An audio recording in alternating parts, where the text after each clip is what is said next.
And I realize like how important it is to have those moment-to-moment experiences and stop like thinking so much and planning so much to what's there to come and just let be what it is. That was Valerie Griffiths, and this is the Yogi Triathlete Podcast. Welcome back, you guys. Episode 3, right now, in your face, in your ears. Here we go for another installment of the YTP. Again, thanks so much, everyone. I want to just extend our gratitude to everyone who is sharing this podcast on Facebook, through social media outlets, with their family, with their friends. Keep helping us raise the vibe and the size of this amazing community, which is Yogi Triathlete. You are all a part of it. So keep the feedback coming. We're still getting listener requests and questions for future episodes, so please keep those coming. You can hit us up on any of our social media outlets. We're Yogi Triathlete on Instagram, Facebook, and Twitter. You could also direct message us through the website or through Facebook if you want to stay anonymous. We are all about that as well. So today's episode, I've got our very dear friend Valerie Griffiths with us. She shares a lot about her life as a yogi power mom. That's what I call her, a yogi power mom. She's just amazing. I watched this woman move through her life with 3 kids, a husband, running a business, teaching yoga, taking time every day to meditate. We work with the same meditation teacher.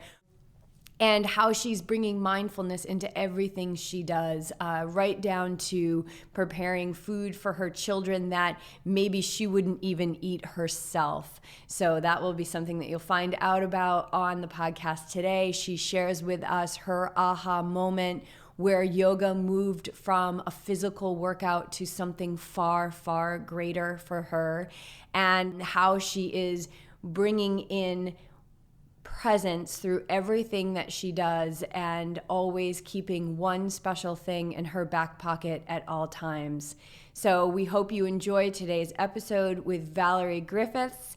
And before we get started, I just want to say we just finished up our Food is Medicine Intro to Plant-Based Eating workshop on Sunday at Rhode Island Power Yoga.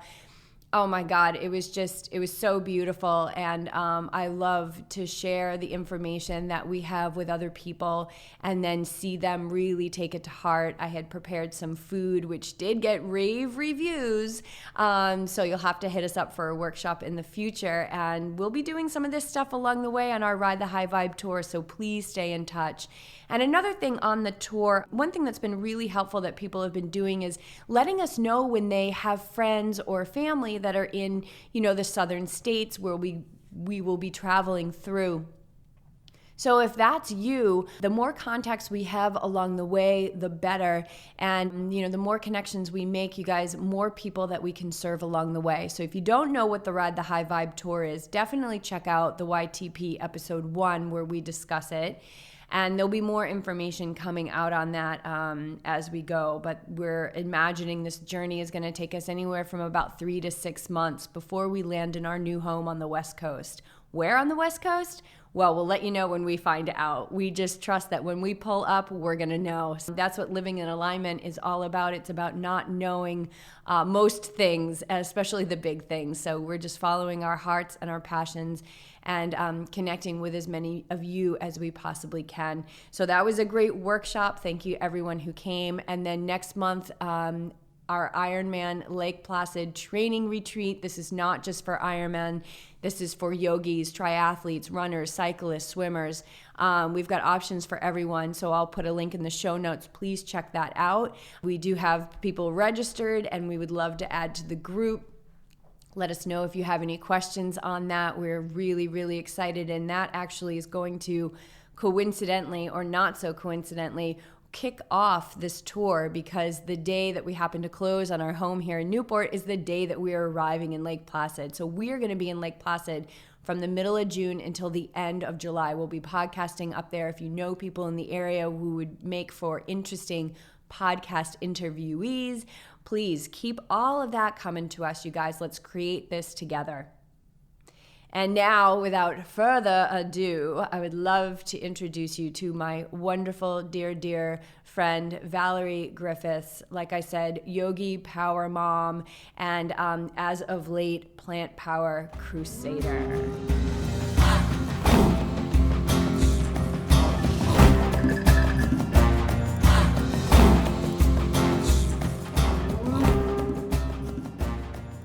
He loves caffeine. You trying to control him?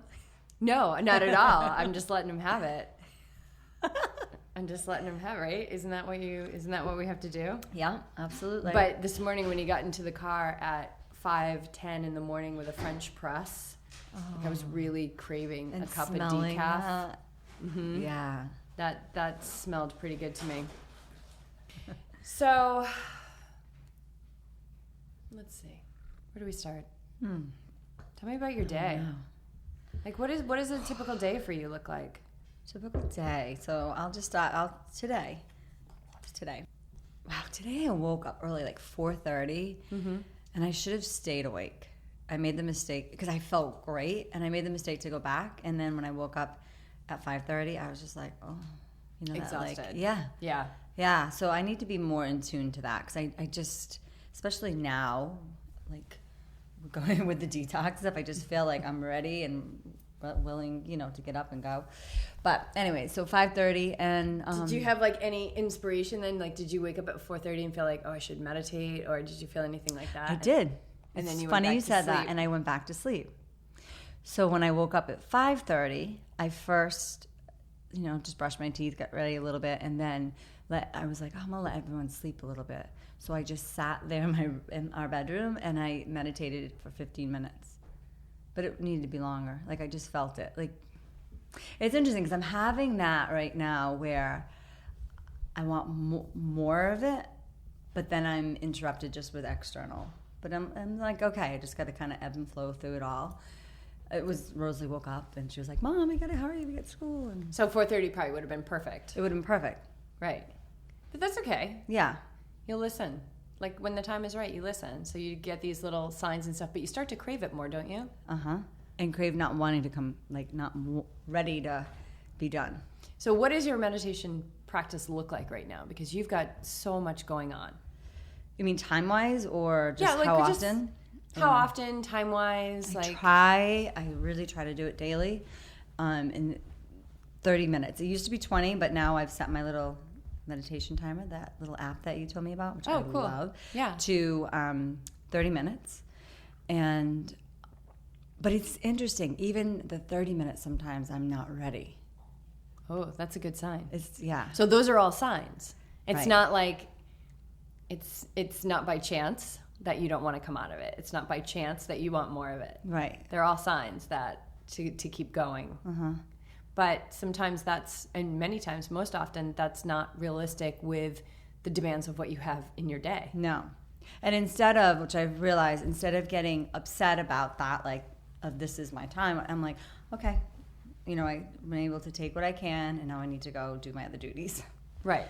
Which this morning was, getting the kids ready off to school. I dropped them off at school at 8. Usually Sean does that, which is nice, because sometimes even when he goes, I'll sit down again and meditate while they're gone, which is like another 20 minutes. Sometimes I'll try to steal that time as well in between, depending on the mornings, depending on what we have work-wise to and do. that's I would think that's a really cool time, because you have your quiet time in the morning, and then everybody wakes up and you've got this whole like, okay, let's get them out to school and do all this stuff, and it's a lot at once. It's like a big rush of energy, and then it all goes. And then you can sit in that, like, it's almost like the moment between the moment. Yes. Before like the next step begins. Uh-huh. It's pretty wild being in that, because it's exactly that. It's like the house is so vibrant and it's so alive, and there's a lot of, with the kids back and forth, hurry, rush, and this and that.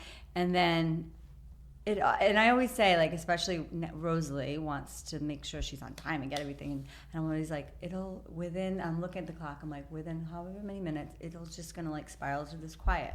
And it does. As soon as I leave, I'm like, it's like the house just like, it just settles. Everything settles. Yeah.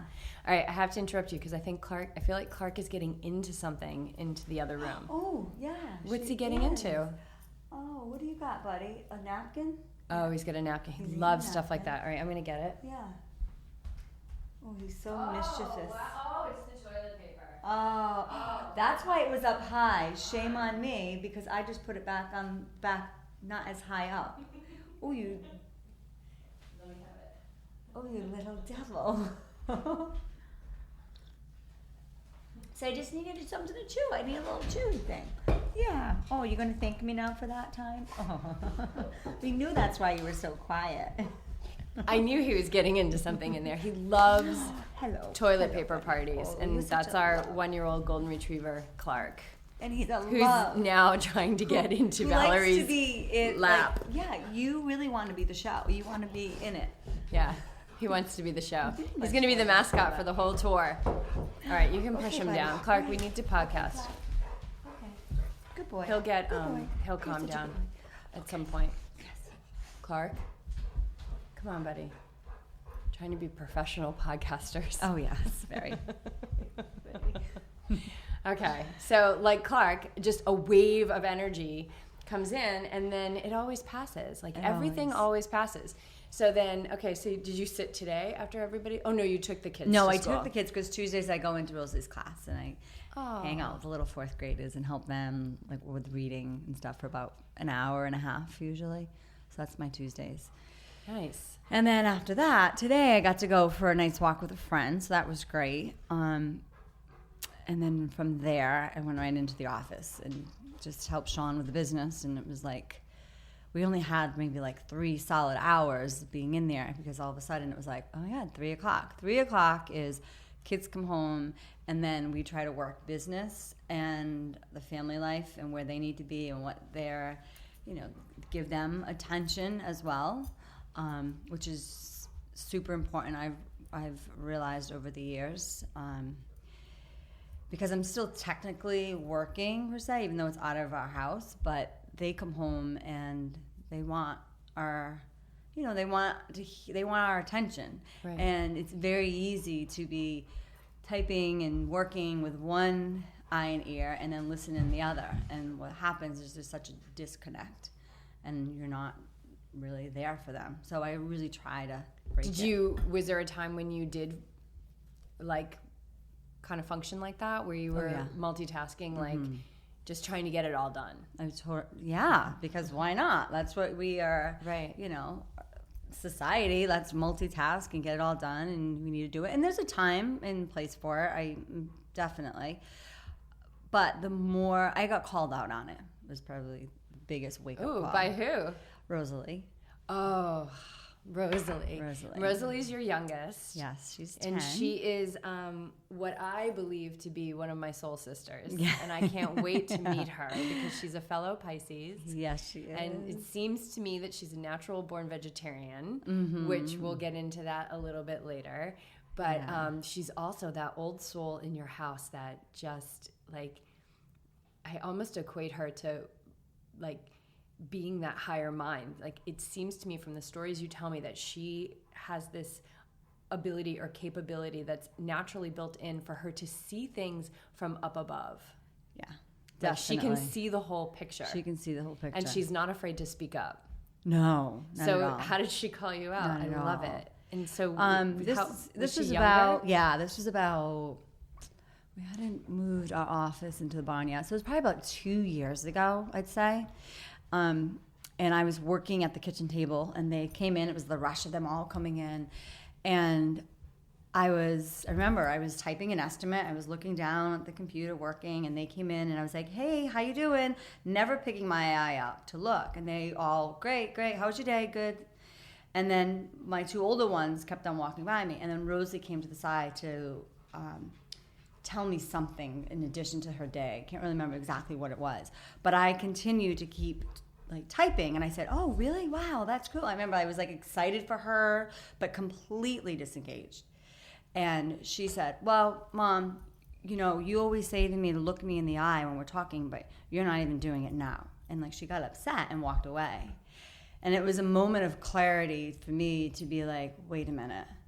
This whole multitasking thing when it comes to be with other, especially my children, but other humans is not really cool. It's not working, obviously. I'm just let her think that what I was doing at that time was more important than what she was trying to talk to me about. Yeah, because that was how your actions were aligned in that moment. They were, completely.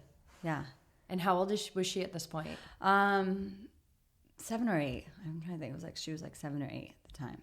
Wow. Don't you I love those potent moments in life where everything shifts. Yeah.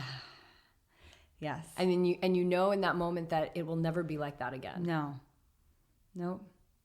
So how do you balance it? Like today, for example, let's talk about today. So today the kids came home from school and you were kind of working. So how do you work it now? Well, now it's a little different where our office is out in the barn. So when they come home, they usually go right into the house. So we have it separate, which is huge. Like having our business and office separated from the house has definitely helped. Yeah. So I don't take it into the house with us. And so when I come in, it's just me coming in and talking with them. Like I don't have, I do it. I have my phone, but it's like I make it a priority where I put that down and it's all about them. But it's interesting, like just where we are right now in the school year, with their activities or life, it's still kind of can be very task oriented. So it's like finding those windows of time to make it, finding the windows of time where you could actually like feel like you're having this human to human contact conversation, like that there's more than just the rambling of like work days and it's so how was school and just kind of that kind of thing, just the download of the day, but just the download. Having something a little bit more not meaningful but a little bit more spontaneous in the moment kind of conversation, not the daily ho-hum of what's happening. And sometimes what it is just being the presence for them to speak, being a soundboard for them. Yeah. And I had that experience actually today in Rosalie's classroom with a little boy that asked me to help him. And it was interesting because we were working for a few moments and then this little sweet 10-year-old boy went off on telling me how his most favorite place to be in the world is in nature, in the forest. And the way this child at 10 years old was able to articulate this to me and I kept on trying to redirect him back to what we were doing, but he had so much passion about telling me how excited he is to go, and he gets his backpack and water bottles and he finds these tools and maybe like a kind of like a knife that he could use in the woods, and he was going on and on. And I was just like, wow, like this child, he just wants someone to listen to him right now about this amazing experience that he's had, as well as like what he loves. And I feel like so often the way that we run in life right now, there's no time for that.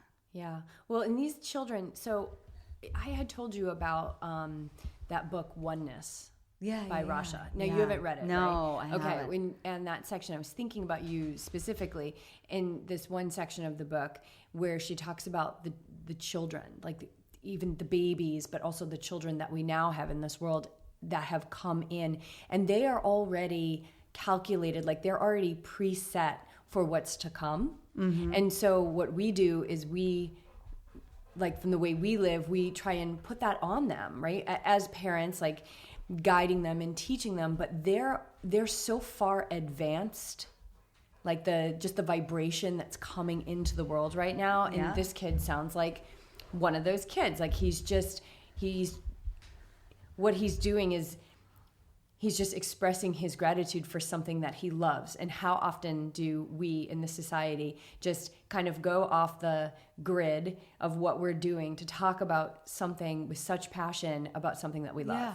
Yeah. And genuinely letting him talk and listening. Yeah.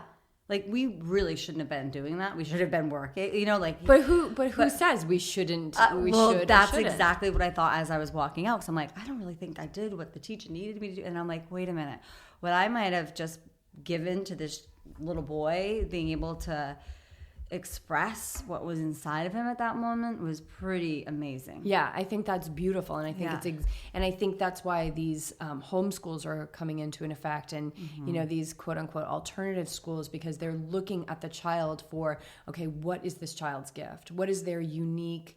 Like we all have these like these perfect blueprints of what our gifts are and what our path is, right? And what our life is going to look like. And I love this new movement of pulling that out. And I don't even think it's a new movement, because if you look back, way back, we were always homeschooling and working the land and working around the house and, learning skills and things like that. And then just the evolution. But I think with the evolution of and where we are now, and, with everything, with school, with our food system, with the way that we, live, like the way we work, it's insane how much we work.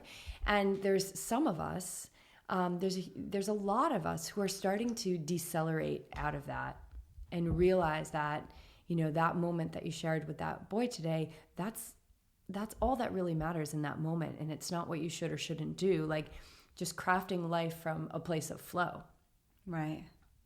Yeah. And, hopefully we hope for that little boy. I mean, it sounds like he's pretty articulate and has had experience. So hopefully he'll continue to be able to have more of that. Oh, absolutely. I don't know. So often too, I feel like even with the kids with school, like they're always being measured up, right? Yes. Constantly. Always being measured up, like to their accolades. It's academically, but it's also now on the sports teams. Like, I don't know, when we were growing up, you played Little League and that was it. And some kids would stand out and go on. But now it's like you play Little League, but there's AAU teams that you need to be part of. And if you really want to be seen, then you have to play even higher ones. And you fork out thousands of dollars for these kids to play. And then it's like, and I'm saying this because this is our life too. Like my son, Liam, does this.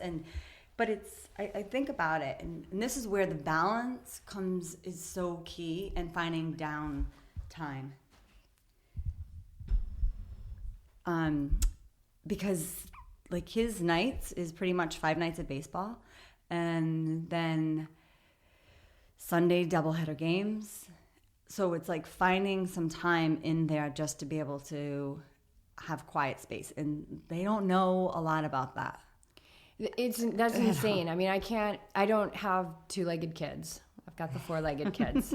And, but I'm pretty much, with the exception of my friend Leanne, I'm the only woman I know that doesn't have children, right? That's a whole other podcast topic. So I'm living vicariously through a lot of my friends, and of course women at the yoga studio that I've become close to and things like that. And the schedules and the cost and the competition, and then the how do I phrase this? The intensity of some of the parents, maybe at these games and at these. You've even said like at practices and stuff. Yeah, it gets a little out of hand. But it's again, it's like, how did we get here? All of this. I think it's this like. More. It is. And then there's like, you're doing it. You're stopped multitasking. You're taking that time to spend with your kids. And I think that's so important. And my experience with slowing down has nothing to do with what your calendar looks like. It has everything to do with finding those moments between the moments. Mm-hmm. That when Sean drops the kids off at school, you find another couple moments to be still. And I know you were just saying that about your son, Liam, about, he's got practice 5 nights a week, but you had just recently told me a very, very cool story about meditating with him. Oh, yeah. And so have you been able to do that again? Has he? We have 1 or 2 other times, I want to say. That's incredible. And he didn't dislike it. I think it's out of sight, out of mind for him right now. Yeah. And with his schedule and workload. But I can see why he liked it, because there's not any downtime for a lot of these kids. And when there is, they don't know what to do. Yeah. So what they do to kind of dumb down, I used to say, or just take some time off, is they're going to whatever device they can get social media wise. Right, which is the opposite of downtime. Which is the opposite. Like, I don't know if you had this yesterday, but we had a huge outage from Fox, we had right? it. Yeah. So It was interesting because I was a little annoyed because I was working and I'm like, oh God, I need to send this email out and I couldn't do it. And then I was like, I had this moment of just, this is fantastic. It's fantastic. Because everyone is experiencing this. Everyone has to just take a break away from whatever device that they have that they're reaching out and maybe just spend a little bit of quality one-on-one time with someone. Right. So what did you do in the outage? We cooked.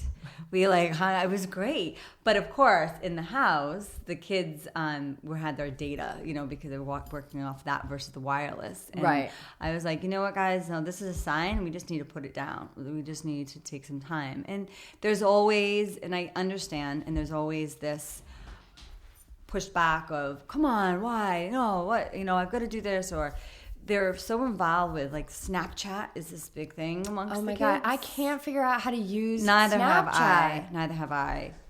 I think BJ learned how to use it. He's sneaking out right now to go get coffee. Did you learn how to use Snapchat, honey? No. I know. You gonna go do that now? Okay. Give us a lesson later. I would love one. I would like to know. And they have these things called streaks. And it's basically, I don't really understand it. It's you Snapchat. I call it to the kids snapping and they hate it. You Snapchat with one person every day. So some kids will have 3 months of streaks with one person. So there was a point last night I saw of both my 2 older ones were like, oh my God, Mom, just let me go on the data for a little while. I'm gonna lose my streak. I've had this streak with such and such for 45 days. And I'm thinking to myself, what, a streak? Are you kidding me right now? That has no importance. But to a 13 and 14-year-old, oh, it does. Yeah. There's a lot of value. They hold a lot of value into this device of digits that they're not even communicating with people. They're not even, they think that they are, but it's twice removed, really. Right? Oh my God, it's so it's so crazy, right? I mean, I remember when we got our first cordless telephone. I remember that. I remember getting off the couch to turn the channel, and it wasn't a button, it was a dial. Yeah. You had to turn the dial or fixing the ears, Yeah. And I'm not that old. I mean, No. we're 44. I know. Am I older than you? I'm 44. 44. Yeah. I remember that stuff. And I mean, I think now, especially when I think back to my 8th grade perm, which was a mullet. It was a mullet. This is awful. You've seen this picture, right? Yeah. It's a double. Fabulous. I have the double exposure look away on my school pictures. So I had a mullet. And then I permed it. And then my friend Katie, who is she's so beautiful and all the guys loved her. And she always had beautiful, she'd put sun in and it would turn really blonde. So here I am with my mullet perm. And then we put sun in and it turned orange. It was awful. So I'm just so grateful. I can't even believe I survived that hairdo. But I'm so grateful that it wasn't on video. Right. That the only picture I have is that horrendous school picture, which now I can show and laugh and just realize that I gained so much resiliency from that experience. But I mean, I know that some kids are really getting into a lot of trouble, not trouble with their parents, but really just trouble in life with the videos and things that have been going around. Yeah. And I mean, let's be honest, it's not going away. It's there. Right. So there needs to, I personally believe, and this is my personal belief, is there needs to be education around it. There needs to be boundaries. And I think it's really easy as a parent to not have those boundaries because it's, and the reason why is because the parents are just as stressed out and overworked than as much as the kids are with their schoolwork and activities, that it's kind of to check out, to have that other task of having to deal and monitor. It's just where it's easy to be all right, well, it is what it is. Right. And I don't think it's the technology that's a problem as we sit here and record on this amazing interface and using GarageBand and all this stuff. It's our relationship to it. Absolutely. It's our relationship to, it's our relationship to everything, really, that's what matters. But so for me, and I think that you would agree at this point, having a mindfulness practice, having that sitting practice, even if it's for 5 minutes, even if it's for 1 minute, that's what I tell people, 1 minute, 1 minute, like how you could get like a good 5 like really long, delicious breaths in 1 minute. Yeah. You have 1 minute to just start to get into that space. Absolutely. Of stillness. I recently I read an article, I think it was the Mindful magazine, but it was a digital copy, and it was talking about how to be mindful around technology, and they were talking specifically about like the teenage kids and things that they could do, and I thought it was really cool. I shared it with my kids. They were saying, one thing like is a password, a simple thing as a password, like let that be the word pause or breath. Oh, I love that. You can, if you keep patting him, he's going to stay there all night. Oh, you will? Okay. Yeah. So Clark. Okay, Clark, I love you. Clark, come here. Come here, buddy. Poor Clark's being reprimanded. I wish I just had like an iPhone to plug him into right now, so he could like play some video games or something. You see, that would be so much. That'd be so much easier. Do you see how that is? He'll just settle down. We're just gonna. We love you very much, but we're gonna pretend you're not here. I'm gonna sit on my hands, Clark, and pretend. So I love that idea. Yeah, isn't that cool? Yeah. And another thing that they said was when, for instance, because I see this in my house with my own kids, when they're getting like a text message or like a notification from a friend, whatever, before going and picking it up or answering to it, take a full breath, like a full cycle of breath, and just sit. Very cool. Very cool. Do you remember anything else from it? Breath, there's that. Those two are real. I love the password one, and I bet you when people listen to this, they're gonna start changing their passwords. I think it's great. Like, I mean, think about it. Breath, pause, love, just something to get you before. And I also think what's really cool about this is it will also help the reaction, because I think what happens, when I say reaction to, I mean, this has been me, where you've picked up your phone or tablet, and there might be an email or a text that comes through that might kind of take you like you get the preview on the home screen, right? Yeah. Like you get that preview. Yeah, and maybe it's something that, we've all been there, where you've gotten that text where you're like, ugh, you don't want to text back, or, but if you can have the tools or that remembrance of your password that you just put in, or the tool of taking that, full cycle of breath. Right. Then it could also help with just how you're going to respond. Right. Yeah, that pause. Yeah. Right? So that space. And it's that, what you said, the mindfulness, and it comes from so many different aspects of just, food to how we interact with our loved ones, to technology. It's everywhere. It's everywhere. And it's the thing that I love about mindfulness is that it's free. Mm-hmm. Right? It's free. So I don't have to hear that excuse like I can't afford mindfulness. Yeah. I don't think you can afford not to have mindfulness these days. I mean, when you look at, I've been giving this talk about stress in the workplace. So it's mindfulness in the workplace, and it's around stress. And it's so shocking to see the statistics, like from the National Stress Institute, and just the chronic diseases that are related to it. And they estimate like 90% of all disease and illness is stress induced. And so if you take that one step further, what is stress? Like stress is not like, that girl in your class that you can't stand, or your boss, right? That's not stress. It's your reaction. It's your perception of that person, of that situation. Right? So if you take it one step further with the stress, it really just goes into your thought life. Mm-hmm. Like it's your thoughts. Right. And so this idea of getting into that space of being still, just the actual act of being still calms your nervous system. Right. It puts your healing nervous system into dominance. It doesn't matter about if their thoughts are going crazy. I mean, sometimes I sit down for meditation, and I'm sure you do too, because you're human, and it's just like everything that you have forgotten to do, all of a sudden you remember it. Oh, yeah.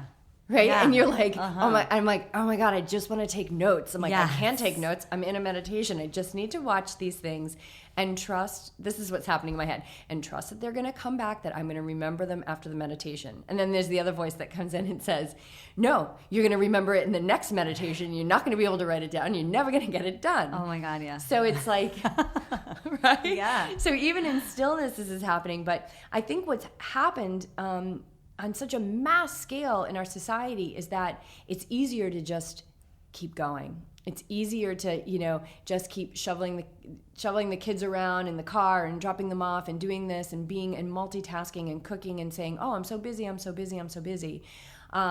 It's easier to do that because it's when you stop, it's when you start to feel things. And the thing about a mindfulness practice is that if you're hiding anything from yourself, I only know this because I experienced it so immensely firsthand, is that if you're hiding anything for yourself, like when you sit in a meditation, there's no more hiding. No.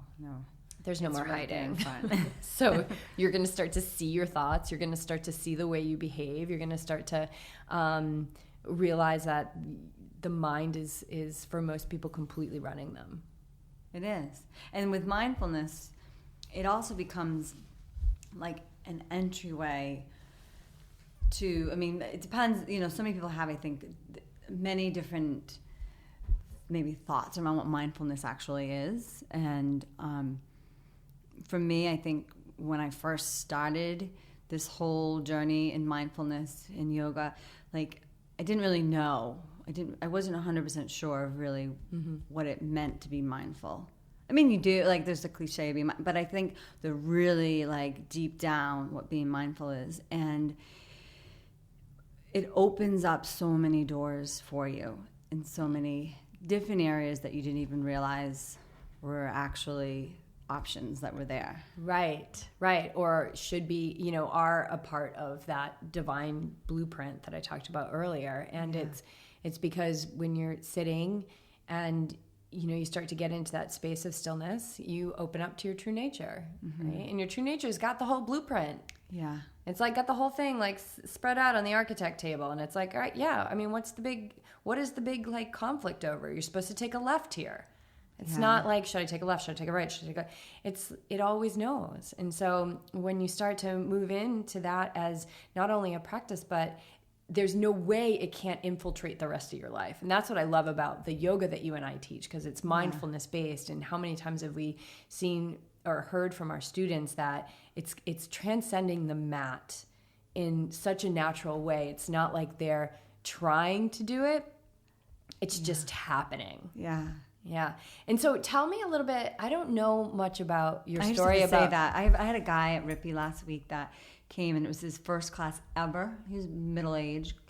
And as he was leaving, I loved this. As he was leaving, he said to me, I always thought yoga was about the poses. I had no idea it had so much to do with your breath and mind. Oh, that's so beautiful. And it was so amazing that one class he had that experience. Yeah.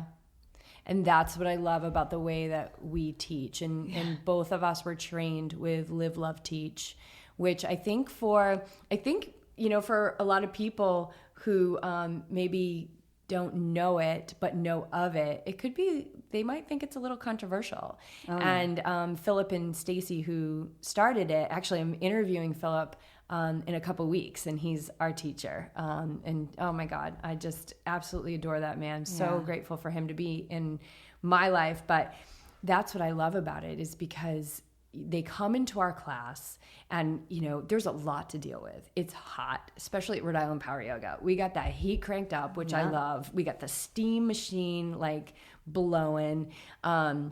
And then we're teaching power vinyasa on top of it. And I've never seen more beginners in my life, because that's how we set it up. We're like, there's a huge poster on the wall that says, we love beginners, get in here. And one of the first things I say to people is, they'll say, oh, I haven't gotten in so long, or I've never done this. I have no idea what I'm doing. I'm like, can you breathe? Like, yeah. I'm like, great. That's all you have to do is just breathe. Like, I could care less what your pose looks like. Right. Yes, I'm going to watch you. I'm going to make sure you're safe. Right? Like I'm gonna watch for something that could become a bad habit. But as far as like that person who's in the perfect dancer pose, we have no idea if they're practicing yoga. Absolutely. I mean, they're practicing that limb of the pose, but we don't know if they're, working to cease the modifications of their mind stuff, right? Which is what yoga is all about. And I feel like it's so, there's such a big access point for people because that's now the reputation of, I think, the studio. Is that, we love beginners. And maybe you've had this experience, but one of my favorite things is when you've got that person who comes in for the first time, right? And it's kind of a train wreck. They're super, they don't know any of the poses. They're super stiff. They probably have maybe they have the wrong clothes. Like they come in with I had this one guy that came in with pajama bottoms and a sweatshirt. I'm like, oh my God, okay, I'm just going to trust that, there's divine right order here and he's going to be cared for. And then they come back. Yeah. And then they come back. And the next thing you know, you see them they're buying a mat at the desk. And then they're not even sure why they're coming back. Yeah, they don't even know why they're coming back now. But they're sleeping better. They might be sleeping better, and then you see them buying the yogi toes for the mat so they don't slip. Right. And then then they're in if they're buying the $60 towel. And then I've had these moments in class where I've literally said it to the person in class or after class where I look at them and, it could be weeks, it could be months, it could be a year after they start coming. But I look at them and all of a sudden I realize that they're a completely evolved version of the person they used to be. Have you had those moments in class? Yeah. Yeah. Oh my God. They are incredible. I can feel myself even getting tearing up because those moments are so unbelievably beautiful, and that we get to facilitate that space for people to have those types of experiences. Yeah. And they're doing it all themselves. Absolutely. It's amazing. It is. So yeah, have you had those experiences? It's amazing, and it's that's how I honestly came. I had that experience. Tell me your story. Tell us your story. Yoga's been something for me, I want to say, probably since my early 20s that I would say I was a yoga flunky. I would go and I would leave, and I've always felt like it was a waste of time, and I wanted to work out. And what did you think about Shavasana? Oh God, that was totally a waste. I sometimes would leave. Oh God, I would leave, and if I didn't leave, I would lay I love this. I love that I did this. I would lay in Shavasana with a completely contracted core, thinking well, if I have to lay here and do nothing, at least I'm gonna contract my core and get some kind of workout. Yeah. Yeah. So I'm right there with you. That's exactly what I felt. Yeah.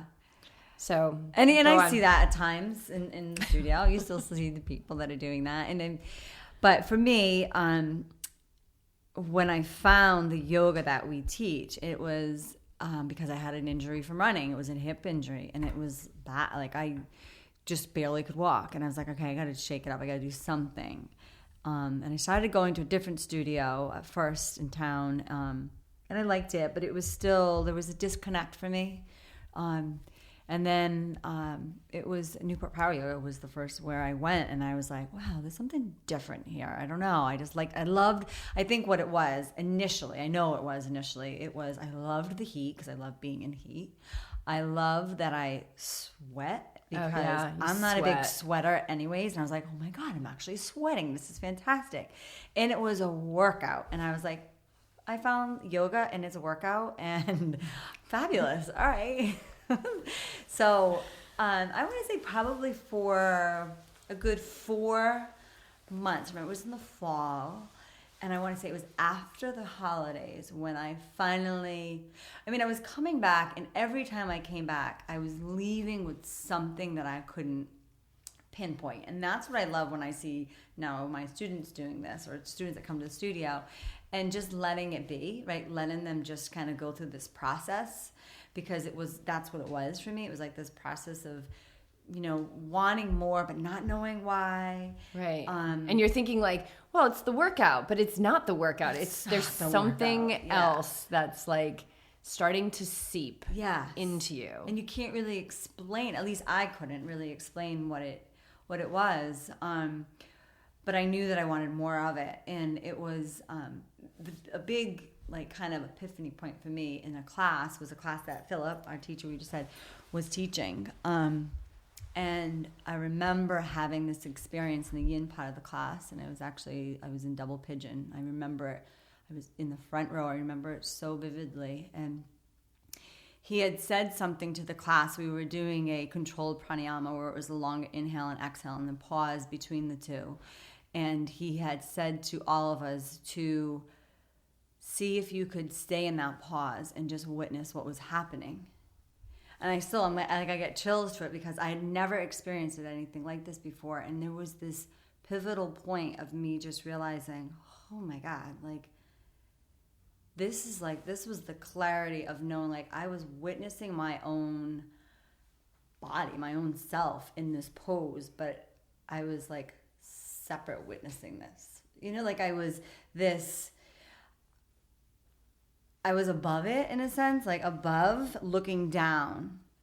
And I saw myself, and I was deep into this pose. I had never gone this far. Like my hips were always tight, and I think my chest was probably way down on the floor. And I remember not wanting to come out, like to go to the other side. I was like, oh my God, how do I get that back? Like how? And at that point, I was like, okay, I need to look more into this. And then I think, I don't know, 4 or 5 months later is when I went to my first training. And not even going to want to teach. It was, I just wanted more. I wanted to learn more about what this mind-body connection, or I didn't even know the word, like I didn't know what it was. Right. And those Live, Love, Teach trainings, yeah, you got what you asked for. Oh my gosh. Those are so, oh my God.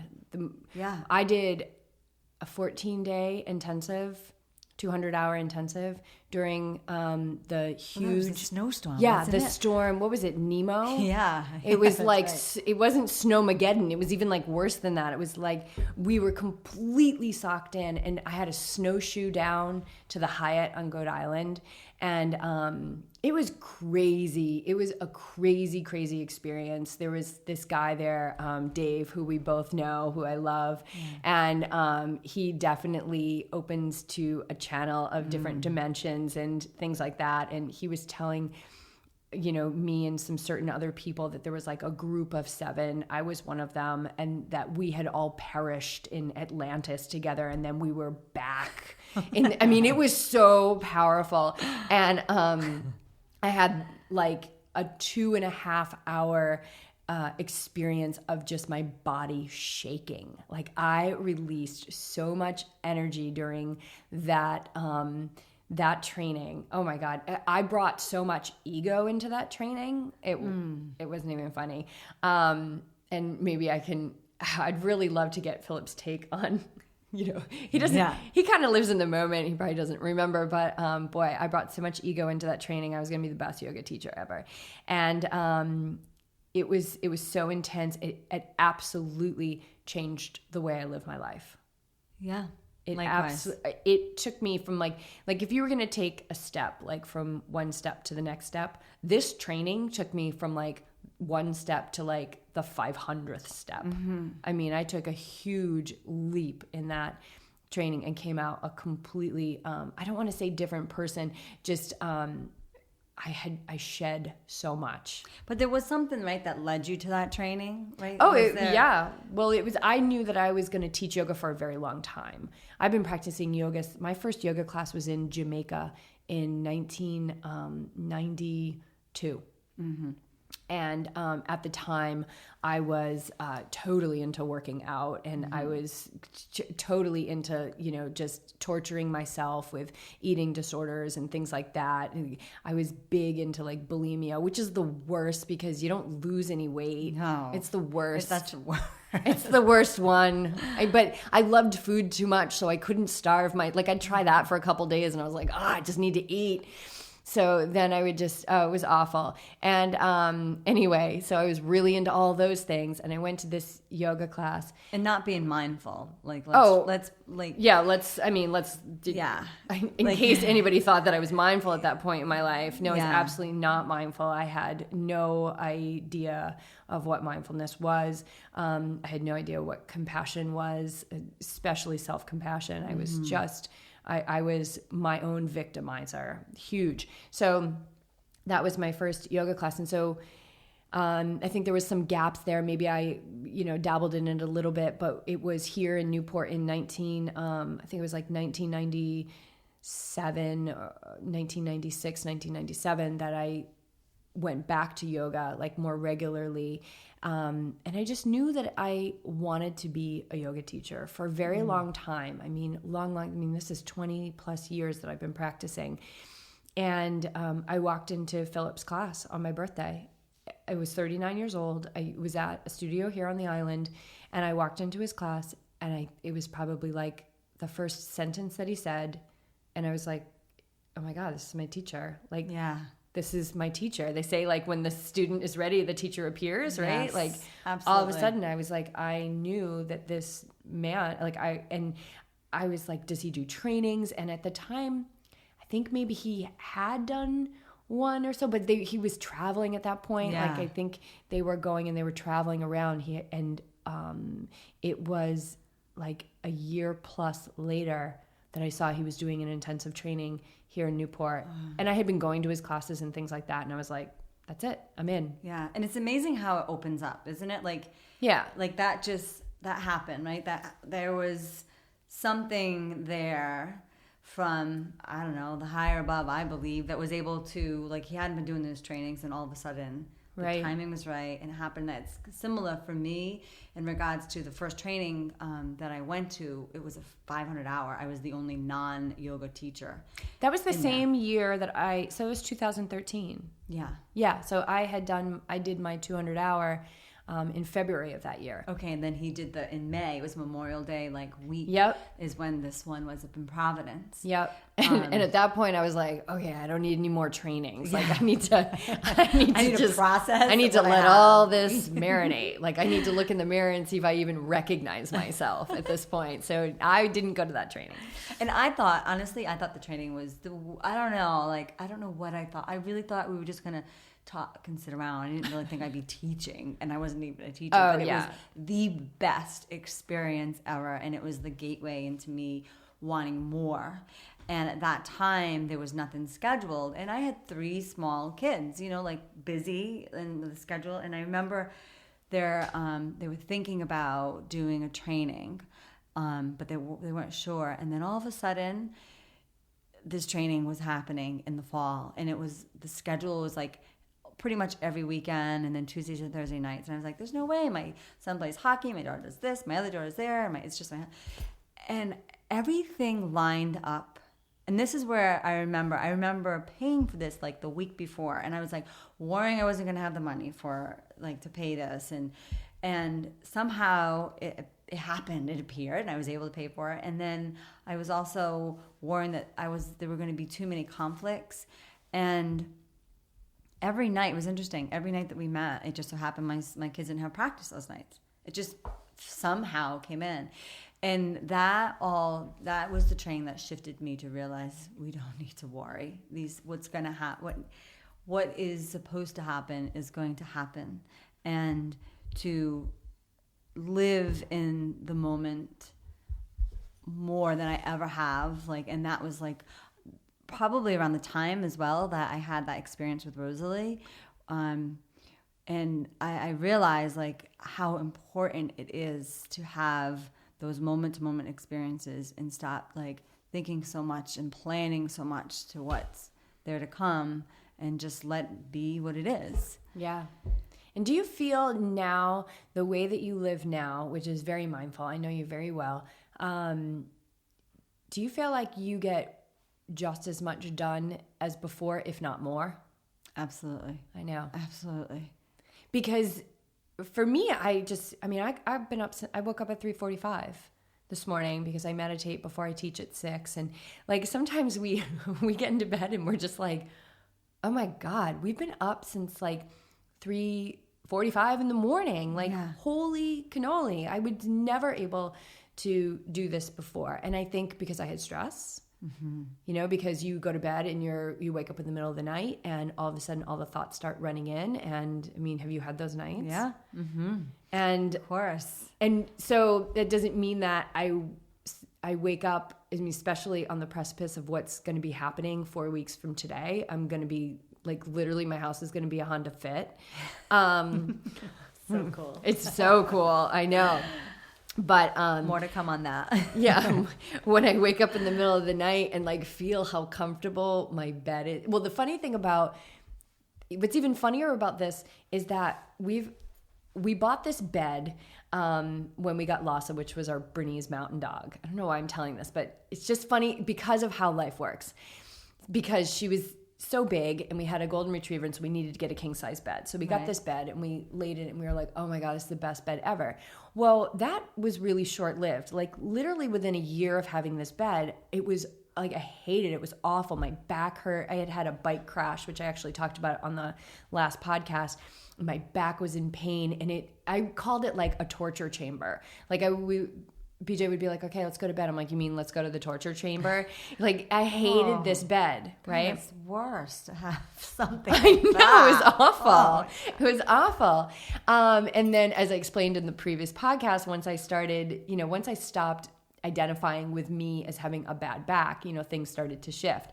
Yeah. But never, ever, ever has our bed been more comfortable than it is now. Like, I don't even know why. Is it the same bed? It's the same bed. And now it's like 10 years old. Interesting. Huh? And so now for the past like 6 months, so this whole Ride the High Vibe tour that we're about to embark on was literally downloaded to me in a meditation. I mean, I came out of the meditation like, whoa, my God, like everything is changing, which is very, very exciting. And then I swear to God, it was at that point where the bed started getting comfortable. And now I wake up in the middle of the night and it's so comfortable. And I think like, oh my God, I'm going to be living in a Honda Fit and, a tent essentially is where I'll be sleeping. But there's so much available for my mind to go insane every single night. But I can just get back into bed. And what I do is I get back into bed and I just, I om in my head. I chant the mantra om, and then I just fall back to sleep. Yeah. And that's what the meditation has brought me. It's just this ability to say, thank you, not right now. Yes. Do you have, like when you wake up, do you ever have, because you've got 3 kids, you've got a business, you're a yoga teacher, you're like... You're fine. I don't know how you do it. So I always see you like at the yoga studio or at the coffee shop, and I see you as like one of my dearest friends, and I forget like you've got this whole tribe that you're caring for. It's a tribe. Schedules. It is a tribe. Schedules are crazy. I mean, to go back to just even today, and I will say like I'm so grateful for my mom friends, because it does take a village. Like it takes a village just to be able to, come here and even do this tonight. I have, my son had a baseball game that was away. My daughter has soccer practice tonight, and my other daughter has practice rehearsal for a play that she's in. Which is like a Broadway show. When you told me the practice was like every night from 4 to this week, because it's tech week, it's before the performance. It's 4 to 9:30. So literally, it was like when they got home today, it was very. And this is where I say the multitasking sometimes.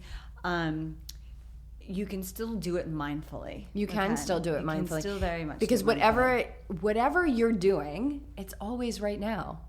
Exactly. So you just have to make contact with that. So how do you make contact with right now when you've got so much going on? Like, how do you make contact? What are your tools? I don't allow myself to get too ahead of what I'm doing. So if I'm doing something with one of my children, I will, for instance, with Rosalie today, I knew that I needed to get her to this friend's house for 3:30, that she was going to be getting picked up. But I also wanted to send her with dinner because, she's going to be there till 9 and she won't get home, and I knew she needed to get her homework done. So I was with her, getting her situated, getting her dinner, getting her ready. And then once I was done with that, and I just moved to Georgia. Now, mind you, I'm doing all this with Rosalie, and Georgia's coming into it. And I was definitely the person, and I can say there are times where it'll still happen, where I'm being attacked from all over, and the business line is still ringing, and there's that demand is there too. And there are moments where I just stop and do take a breath. I will say that is like in my back pocket. It's my savior. I'm so grateful that I know that I have that we all have that at any point in time. And I'll be like, okay, let me just figure out what this person needs at this point in time. So sometimes I will need to shift it, and answer a question. But, right. I get one task done, and then I'll go on to whatever the next thing is. And in those moments as well, when it's crazy, I do think this too shall pass. I go to that, this will pass. Yeah. It will... it's just a wave. It's just a wave. It's the same thing in the morning time when it's that crazy morning for that hour when everyone's there and we're rushing out trying to make sure we've got lunches and homework and what we need for after school. And being in that space without getting too wrapped up in the thoughts of everything else that's happening and what's going on. Because that's how things get forgotten. That's how you forget to bring the lunch, it's everybody's rushing around, but they're not even in that moment. They're already like, oh, we're going to be late for school. It's like, just be in that moment, make sure you have everything you need, and understand that this whole time thing is such an illusion. It's such an illusion. Yeah. I don't even know how to explain it, but it doesn't really exist. We create it in our minds.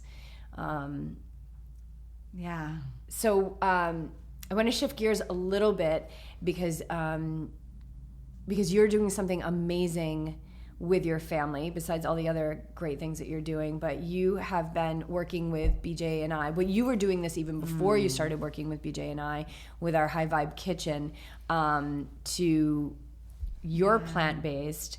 When you started this, nobody else was. But you're slowly shifting your house to all high vibrational foods. So what was your entry point to eating this way? Honestly, to go back, it was when Liam was about 6 months old, I would say, is when I became mindful around this. And I didn't even know I was becoming mindful, but I had to, because he had a bad allergic reaction to dairy.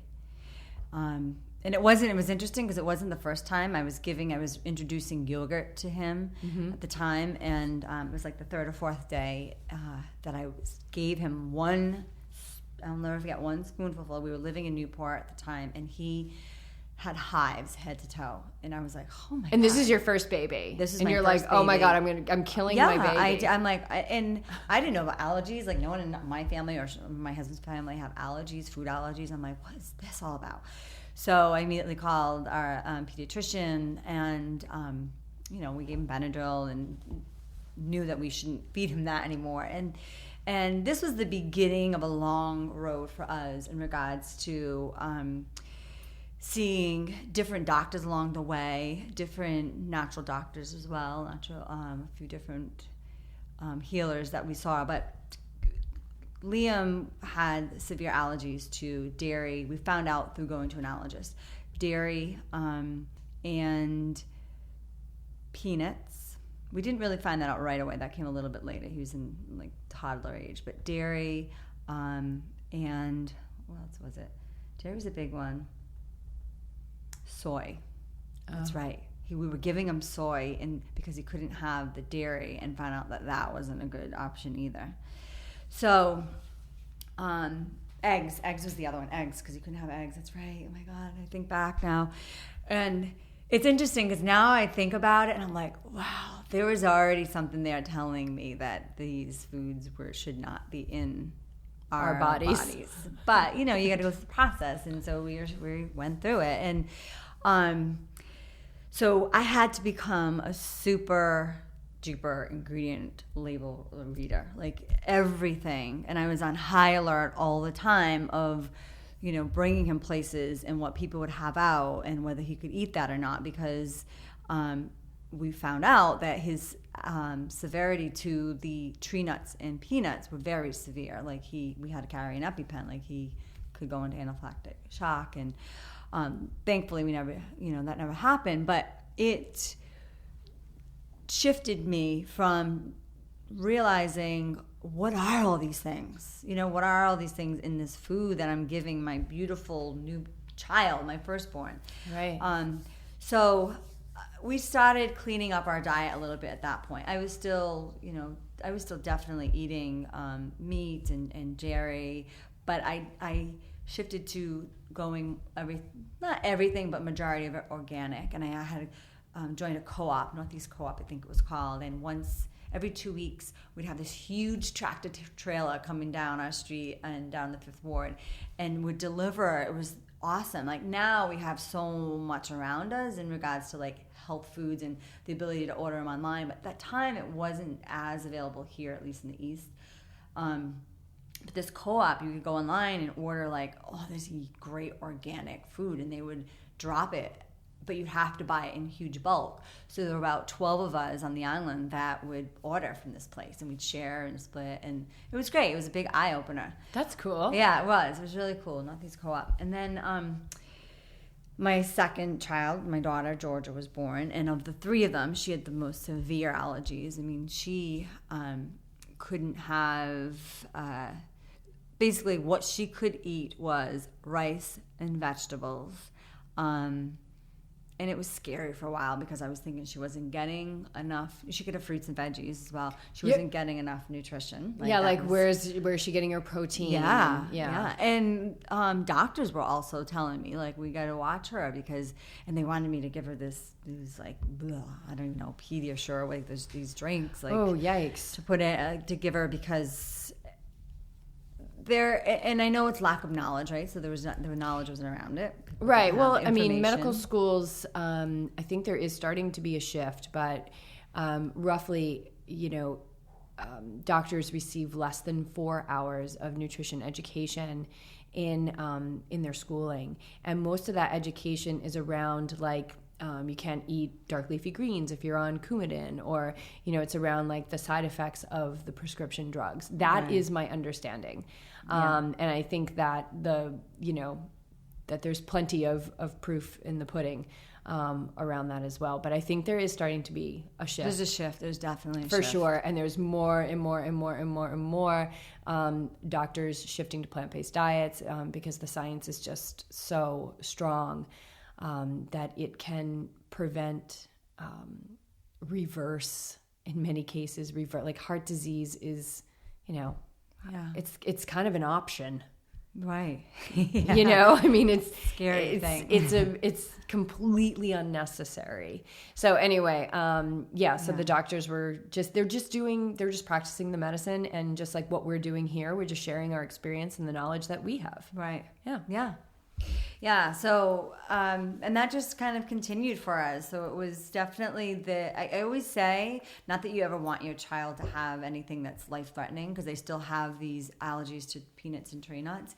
But in a way, it was a blessing in disguise, because it really cleaned up the way that Sean and I ate, and gave us such a perspective of like all the other yummy, great things that are out there, and question all these other things, that we were putting in our body.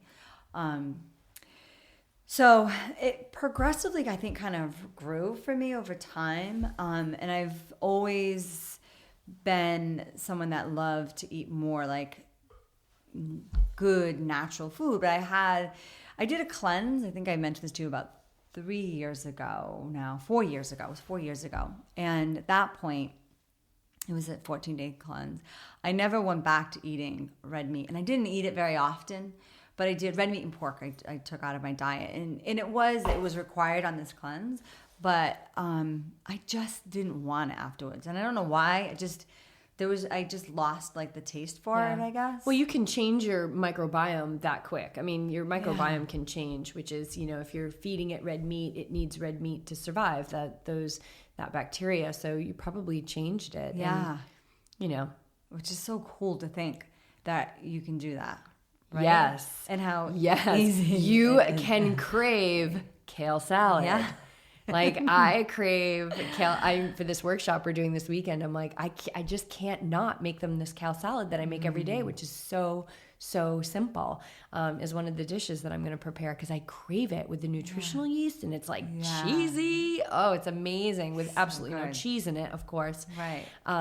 So you stopped red meat. Yeah, it's not red meat and pork. The other white meat. The other white meat. It was just so weird. It's and great marketing. Tell you, like I grew up where, I'm one of 9, and my mom would cook, and this is just the way that they cooked. It was always like I remember her watching Donahue and having like a 10-pound bag of potatoes and peeling. So every night there was some kind of potato starch, of some sort on our plate, and then there would always be a bigger piece of beef or boiled ham dinner or a roast in the oven that you could like the smell of it like got into the couch. Like you just like oh yeah. I mean, I'm sure there was a time where I dug that, but for us there wasn't a choice. If you're hungry, that's what you had for dinner, or you weren't going to eat until you went to school and had the crappy food that they had. So it was like, slim pickings.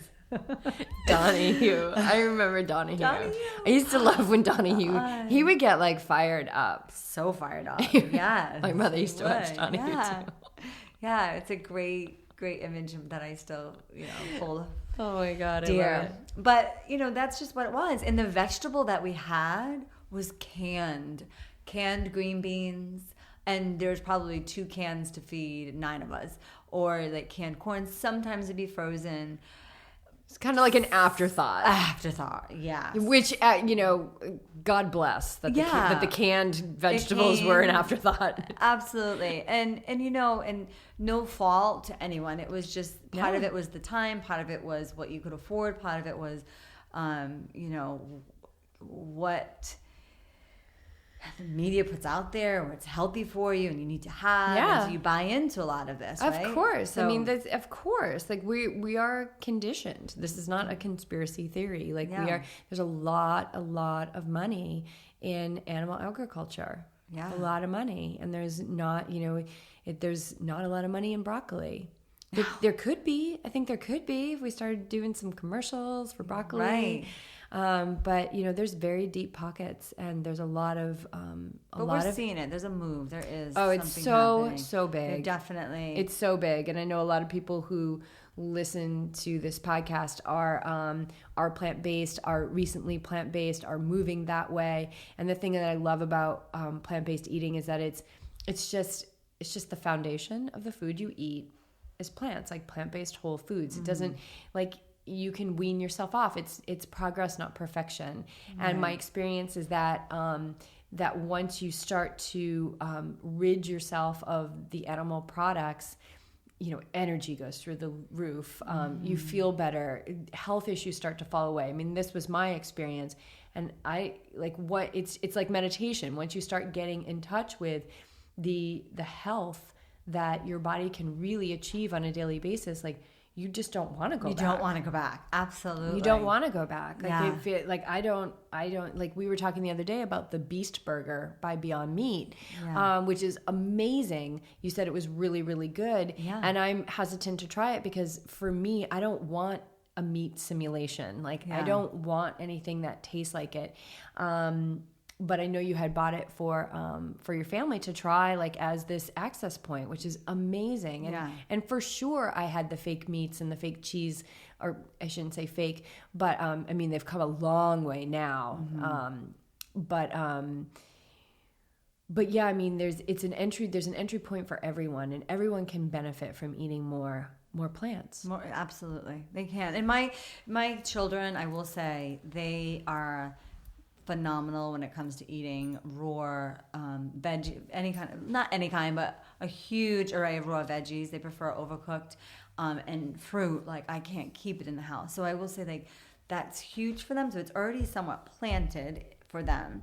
And I wonder if that's because you were so not limited, but you had to be so skillful as a mom when they were little you probably fed them more whole foods than you would have if they kind of came out, with no allergies. Absolutely. And that's why I say, like, really the allergies is a blessing in disguise for our family, because my children they have to be ingredient readers. And now as they're getting older, they do question, what some of these ingredients are in food. And then we, like, why do I want to put that in my body? I don't even know what it is. Right. It's really cool to see when your family starts to kind of shift as well. So, I would love them all to wake up tomorrow and say, okay, we're all vegan, but that's, I'm letting them experience it the same way that I kind of have as well. It comes in stages. So you came off that cleanse. I came off that cleanse, but I never went back to caffeine. Like I had decaf here and there. But I went off of that. And then my youngest daughter also, during that time, had a gluten sensitivity that we weren't sure what it was. And so we just went gluten-free as well. And there's so much of that so many products now that you can buy. So it wasn't really, really difficult to do. And I just noticed that I felt better not having it in my diet. So I just kind of continued with that as well. So I eliminated any type of like wheat type products. Yeah. So gluten, no red meat, no pork. No pork. Were you were still doing the chicken? I was still doing chicken, organic chicken, eggs, organic eggs, and fish. So I would have salmon and like mahi, like certain fish that I would have. Right. But what was happening, like the shift that I started to see was I don't even want to say I ever really craved it, but I less and less wanted to even like prepare it. Yes. And there was deeper meaning coming into it now for me that I had never had the awareness around prior. So at this stage where you're starting to like prepare the chicken, I had the same exact thing where I started to prepare the chicken and I was like, oh my God, I just don't even want to touch it, smell it, cook it, nothing. Yeah. But for me at that time, and I describe myself as a natural born vegetarian. So anyway, it's not about my story right now, but for you, my question is like, during that transition, had you started like the mindfulness piece? Yes. Yeah. Okay. Yeah. Interesting. So so what I look to with that, like the message there is that, the mindfulness and the sitting and the meditation, and you're getting closer to your true nature, right? And like our true nature, just that loving compassion, like, and then you're preparing the flesh of an animal. It doesn't feel right.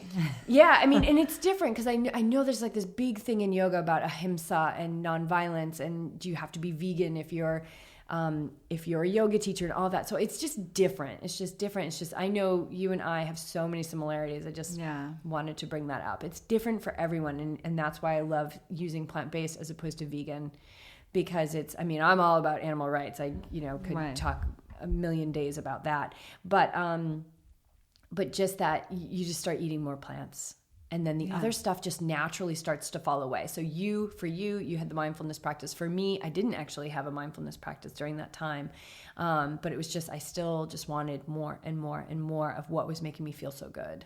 Yeah, and that's what I'm seeing with my kids, because they don't necessarily. So cool! I love it, and they weren't. I mean, this is happening like kind of fast, because when did we first sat down? Like in February or so, and at that point, like your son was completely like not on board at all. And he's still, of all of them, gives me the most resistance, I want to say. But he is the one that's becoming more aware, because I want to say he probably consumes the most meat in the house at this point.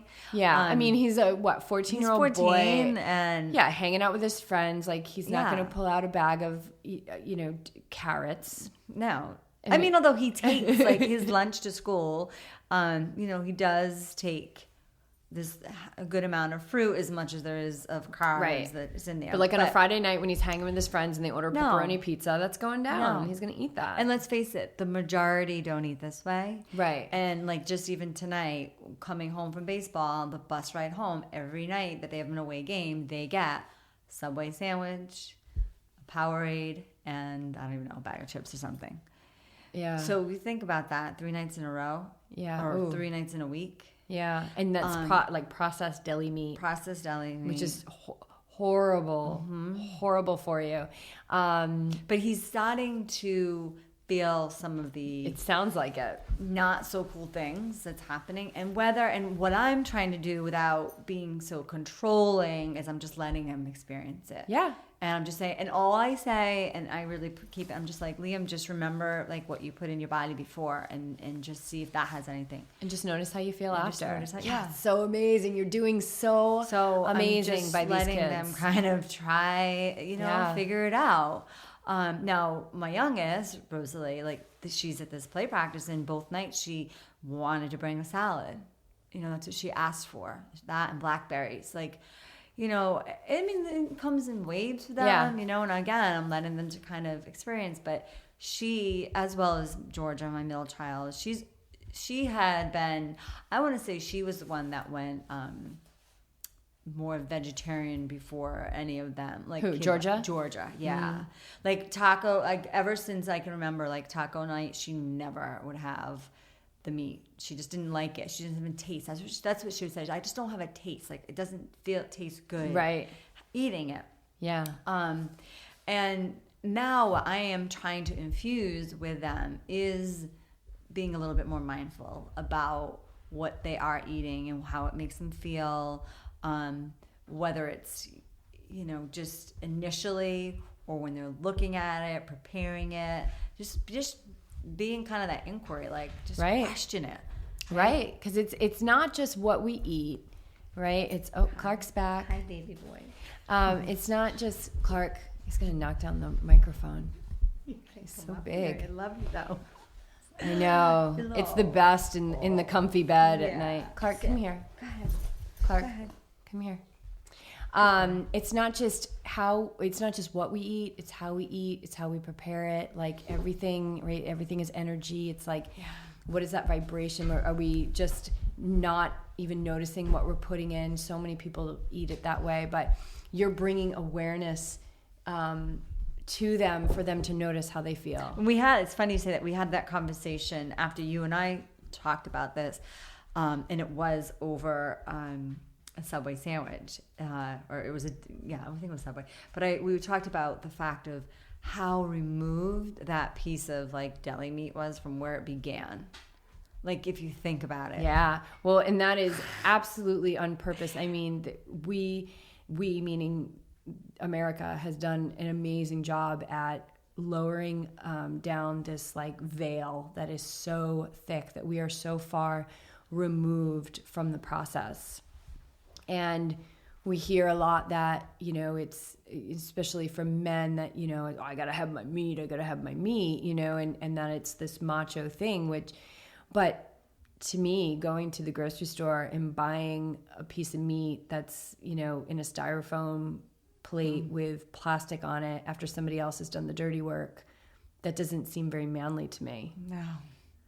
No. And I mean, I look at my husband, who is one of the most badass athletes I've ever known, and just watching him bounce from his workouts and go out and just rip it up on a plant-based diet. It's like that to me, not only is that manly, that is like super, super sexy. Yeah.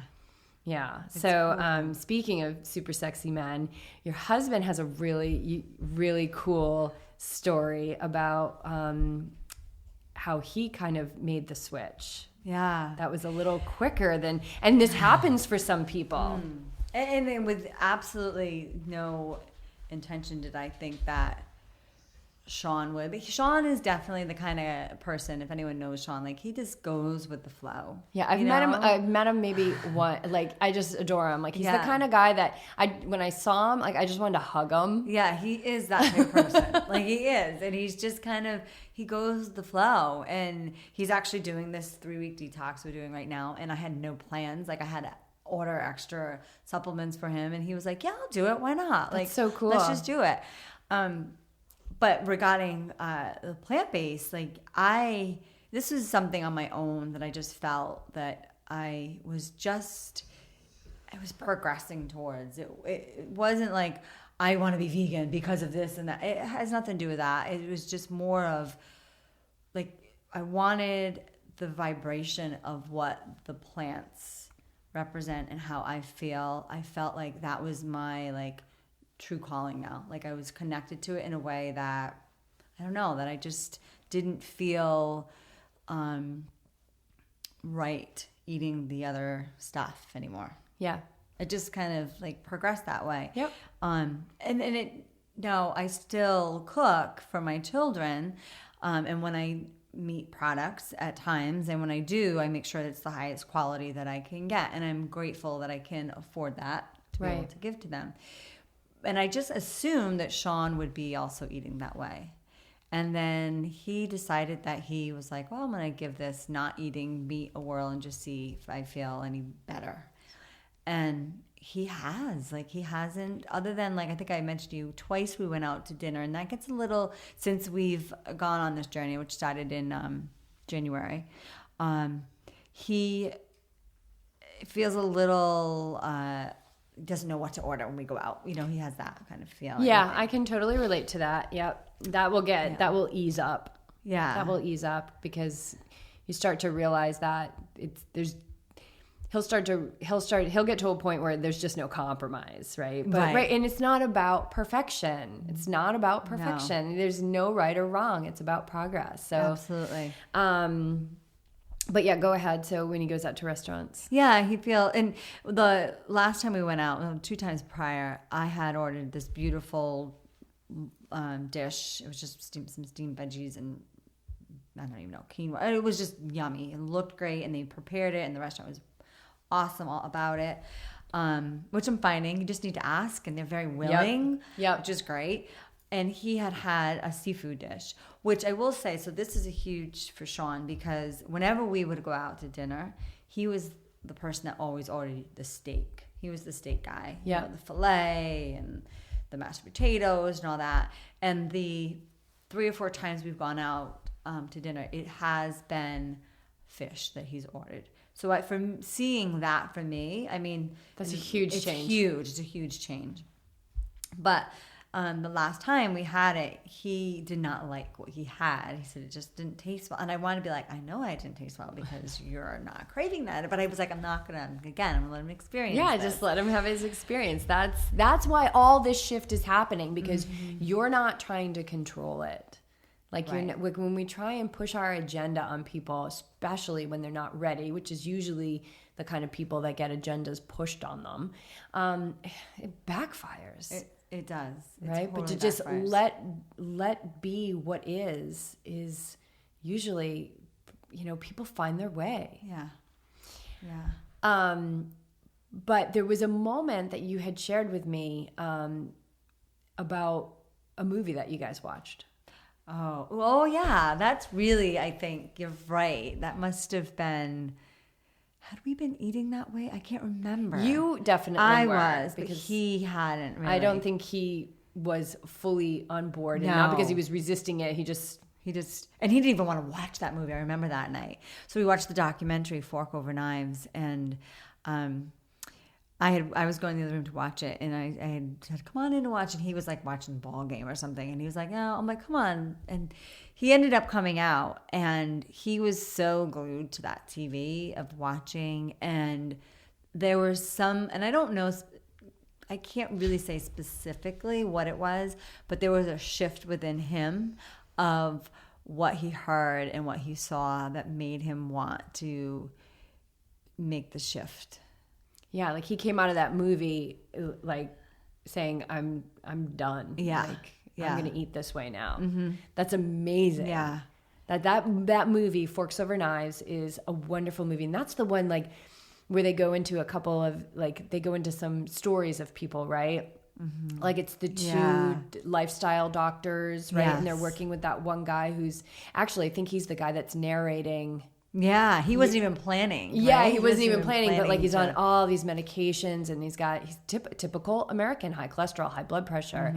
Like all of these things are like I said before, they're optional. They are optional. You know, I mean, I really, are. I'm not a doctor, but boy, I've done a lot of research, and you know, I'm not a nutritionist, but I've done a lot of research. I'm eating this way myself. I, you know, am reading a lot of things, and all of his stuff, he gets off the medications, like he feels great at the end of the movie. It's so special. It's such a great movie. I love that one. I know. And I know it's been a huge life changer for many people. Yeah. And I've also had that experience with myself, where I've shared with you that a year and a half ago, I was diagnosed with hypothyroidism, and at the time they wanted to put me on medication, and not because of symptoms that I was feeling. And I think part of that I attribute to the way that I do eat, as well as my yoga practice, my meditation. Like there's a lot of elements I think that definitely was helping me not have the symptoms.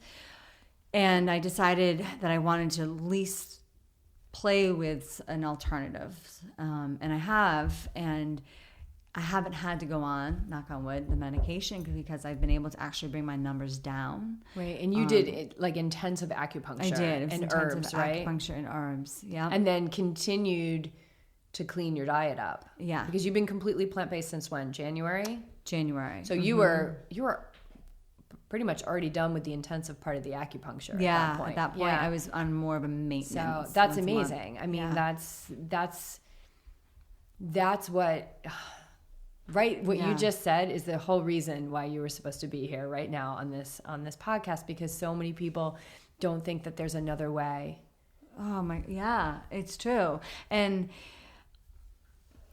knowing that there's another way, I think it's scary for people, right? Because what we're hammered in from the time that we're little is like it's a Band-Aid, right? We're Band-Aiding. Let's just treat, instead of treating the whole picture, is what Chinese medicine, I feel, and acupuncture does. Instead, we just Band-Aid what's happening. We're suppressing it.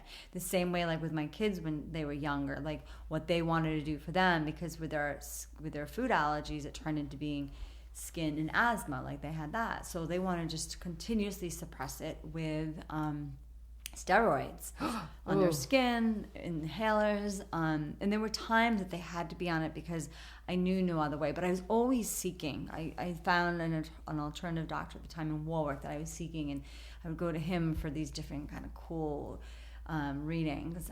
Gary Bliner, who's awesome. It's called Allergy Alternatives, and he helped me. So I wanted, the thing of it is like there's so much information out there now that we have, and it's just being willing to kind of step out of that box and see that there's the ability, that it's there, right? It's more available than it ever has been. Yeah. You know, it's more available. And here in the Northeast, there are fewer, like, you know, naturopathic MDs and things like that, which, but they're here. You know, more so than like, you know, us coming from Boulder, like it was just ready, or living in California or something like that, where there's just so many. But it's so important for people to know that here in Rhode Island, there are amazing, amazing healers. And I'm actually having my friend Nola on the podcast, and she does all the cacao ceremonies, and she's an unbelievable healer. She has moved some major stuff within me. But there's amazing healers here, and right down to like your pets. I mean, when we were moving back from Boulder, I said to BJ, the only way we can move back to Rhode Island is if they have a holistic vet. And they do. Yeah. And they're in Exeter, and they're Wolf Rock Animal Health Center, and they're getting really popular. I don't even know if they're taking new animals, but they're amazing. And you know, we just said goodbye to our Burner, who was 11 and a half years old, a dog that they told us we would be lucky to get, you know, 5 years out of her. Right. Like she was a car or something. Like, you'll be like, you know, Does you'll be like that, and I remember just saying like, thank you very much. Like, we'll be fine. Yeah. And, you know, acupuncture and cold laser therapy and herbs. And that girl lived an amazing life because we sought another way. Yeah. And, you know, you're saying that, and some people might think like, okay, like, I'm going to do all this, you know, for a dog, like these treatments, or others also might think of, all right, well, these alternative treatments are, you know, expensive, or, you know, eating a certain way is expensive. You know, it comes down to as well as choices, right? I think as well sometimes where they're not. Like, people think that like all these alternative type things are gonna like put you, I don't know, in debt for spending, but they're not. They're not at all. And you just need to be willing to be out there and look for it and search for it, and it's there. But deciding too, like the choice of, you know, going back to the food, going and buying like yummy, organic, fresh vegetables and fruits versus going out and spending money on a dinner per se for a family. Right. And the amount of money you're going to spend on, you don't even know what you're getting, you know? You don't even know what you're getting. No. And my experience especially with healers and things like that, and I really don't like using the word alternative, because the alternative medicine that I have sought out in my life has been some of the most powerful, and it doesn't feel like it's alternative to what we're supposed to do. But anyway, and I did this in my own massage practice. I worked on a sliding scale. Mm-hmm. And it wasn't just for people who, you know, were single moms with kids that, you know, work in 2 jobs. It was, you know, there was some times where it was like a regular American family and both parents were working, but somebody was in a lot of pain, which is really, really common. And it was just one extra thing for them to pay for. And I would work on a sliding scale. And I find that a lot of people will do that. So it's always worth asking. Absolutely. It's always worth asking. It's always worth, and it's like you have more rights than you know with your own doctor too. You don't have to just accept the prescription. Right. I went to the dermatologist. So there's every now and again I'll go to like a regular doctor, especially the dermatologist with my Irish skin, just to like check and things like that. And they had noticed like in the winter time where it gets really dry and stuff, like sometimes my skin will get a little irritated, and they were like, oh, well, we'll just give you a high, you know, I don't even know what they said some kind of word that was like a bunch of consonants together and like maybe one vowel in there. Like I couldn't even understand it. Right. And I said, oh, no, thank you. You know, I'm good. And they said, what did I say that I was going to use? I can't even remember. I told them something, and the doctor was just like, that's awesome. Good, cool. Hey, listen, when you find, because I said, I'll just look on, that's what I said. I said, I'll just, I've got a book on Ayurvedic medicine, and I'll find something there, or I'll just use some coconut oil, or something like that. And he was like, that's so cool. Yeah. So can you just let me know what that is so then I can tell my patients? Right. So here's this doctor that's, you know, he's very, successful practice, and he's like saying to me the first time he's met me, that's really cool, like if you find that out, can you let me know what it is? And it's just, you know, they don't always know, so they're just practicing their medicine, right? And there's always there's always more than one way, right? And so as a recovering like control freak and perfectionist, when I thought that there was only one way, did you ever think that? Oh my God, yes. I couldn't imagine why people didn't. Like when somebody had a different perspective than me, first of all, I didn't even know what perspective was. There was certain words that I actually had to look up in the dictionary, and compassion was one of them. And I just could not in my mind understand why somebody wouldn't think the way that I thought. right? But there's always another way, right? And there's Always always multiple ways. So it's feeling in to what is right. And that's where mindfulness is so key, is this ability to know what is right for you and to end the mental debate and the worry and the stress and the sickness and the illness and all of that stuff, like just getting aligned with what's right for you. And whatever that action is, like you might have to make a meat lasagna for your family, but your alignment is in their journey, in their highest expression, right? And they need to have this experience, so you're going to prepare it, and you're going to prepare it with love and the highest quality foods that you can possibly do. And because you're aligned in it, like it is the right action. Yeah, it just I'm so glad you said that, because it just reminds me of because I have to say, when I am preparing it, in the past few months, I went through this point where I was definitely like objecting it and not wanting to and making it and feeling and then there was something that I just thought, like, I'm putting that into this food. Yes, absolutely. I am putting this in, and they don't deserve that. Like, they deserve love to come into this. They deserve that energy of mine. And I was just listening to a podcast with Rich Roll and his wife Julie, and she was talking about, and I was like, oh my gosh, it was like this aha moment. She was talking about a restaurant that they used to go to, some like yoga retreat, and it was, or someone prepared the food. I know that's the podcast I told you I think it was like their second podcast. Food is medicine. Yes. And how, so anyway, tell the story, because I know the story. Yeah, so she talks about, I think it was a yoga, was that what it was? A yoga retreat? It was a yoga retreat. It was like a yoga center or yoga retreat or something like that. And it was all plant-based food that was prepared. Yeah, it was all beautiful food. But they would get sick, like multiple people. And although I think she said, like, their teacher would always bring his own food, which is really interesting, right? Yes.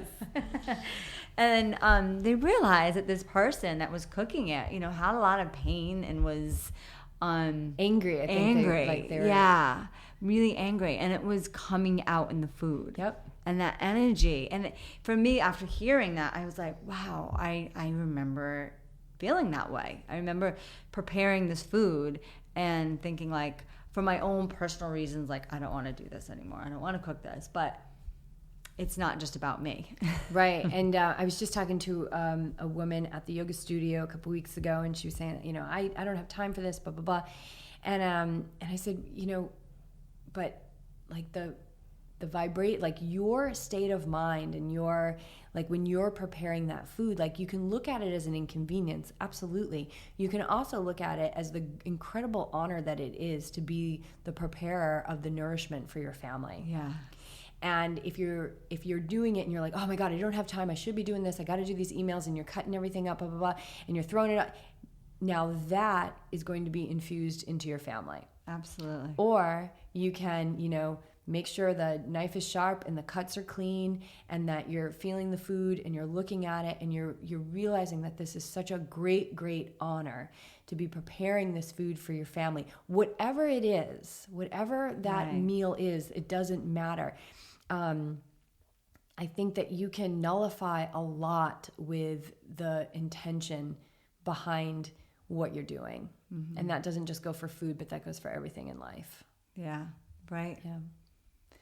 So we've been going for a while. This is the longest podcast we've done. Oh wow! And I feel like I think we could go even longer. I know. BJ was just messaging me from the coffee shop. Can I come home now? Can I come home? So I think maybe we should wrap it up. Yeah. But I have one final question before I let you go, and that is, I don't know, it's just coming to me now, so it's not like I planned it. Like, if you have one piece of advice to give to another mom who is, doing all the things that you're doing, juggling everything and trying to provide healthy food for their families, it doesn't always go that way. Like, what is one piece of advice that you can give a mom who's just juggling all of these things, right? I call them yogi triathletes, because anybody who is a human, we are endurance athletes in this life. But one thing that you could give them that might help it could just be something general for life itself or something specific or whatever. What would be your piece of advice? One thing that's just coming to me is just forgiveness, because I think for many moms, especially like moms that are friends of mine, there's a lot of guilt around, trying to juggle the just after school stuff to preparing a good meal. And I think once you can forgive yourself and then start from there to become a little bit more mindful around what it is that you're doing, right, for them.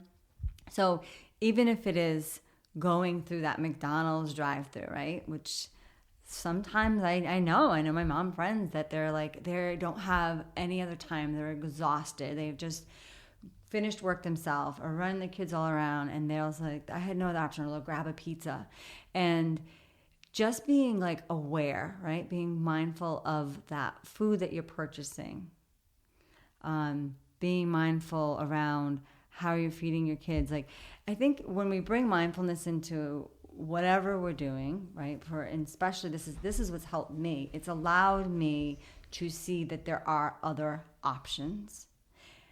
But in that same kind of way, you need to be forgiving of the times before or what you're doing, because everyone out there is just trying to do the best that they can. I truly believe that. So yeah, just to forgive. That's perfect. That's so beautiful. And forgiveness is actually something that a listener has written into us about and wants to know more about, and how to forgive and how to forgive yourself. So we'll be going into that deeper in a future episode. But Valerie, thank you so much for being here. It's been fun. You might have to be like a repeat guest before we hit the road. Oh, I'd love to. Yeah, and then when we set up the commune out in California, we'll be doing this all the time. That's the grand dream, everyone. So, thanks so much for being here. And that's it. Episode 3, right? With my dear friend Valerie. Oh, beautiful soul. So grateful to have you here. Thank you. Likewise.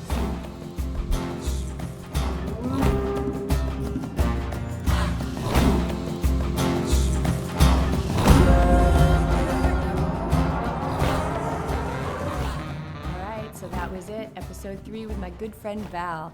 I mean, this lady, she is the CEO of her tribe, and she is rocking and riding the high vibe every single day.